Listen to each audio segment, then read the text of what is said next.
Hello and welcome to MedEvidence Articles, where we encourage community research and education with weekly articles. I'm your host, Benton Loeyball, and this week we are talking about an excessive fear of social situations. Speaking about social anxiety disorder. Years ago, I was asked to give a speech at a friend's wedding.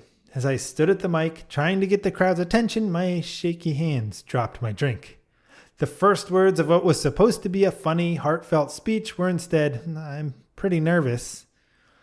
Public speaking can be tough for a lot of people, myself included, but for some people it, and other social situations, can be crippling.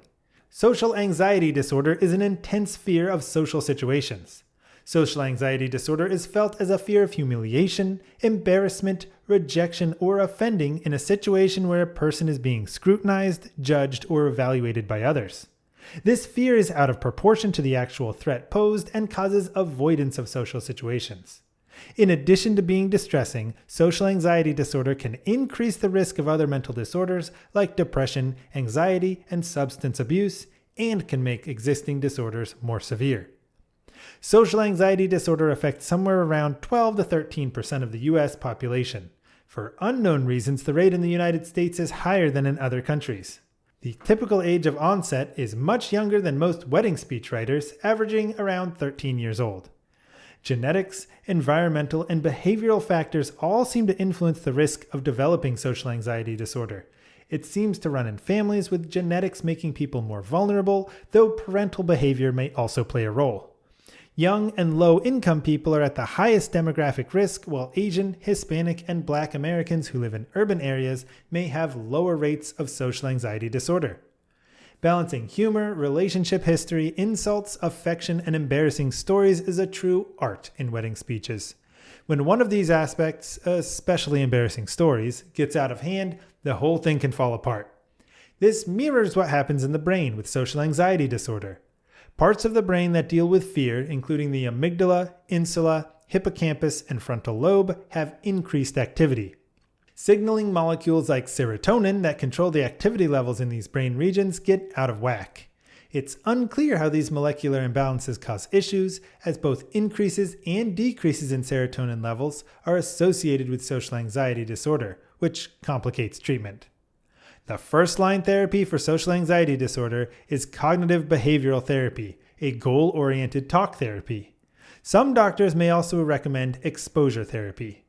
Medications for social anxiety disorder have limited success, and only around 35% of patients get specific medications that work for them. Selective serotonin reuptake inhibitors, or SSRIs, like paroxetine, have been successful for around 30 to 40% of patients, though they may take weeks to take full effect.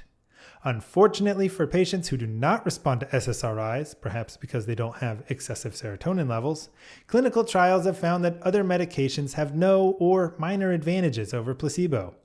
There is a clear need for more social anxiety disorder treatment options. One possible treatment that has been working its way through the clinical trial process with some success is a pheromone sprayed in the nose. Previously, scientists thought the vomeronasal organ, which senses pheromones, had no function. There is now evidence that some pheromones cause a rapid effect in the brain, including in the amygdala and other fear-related regions.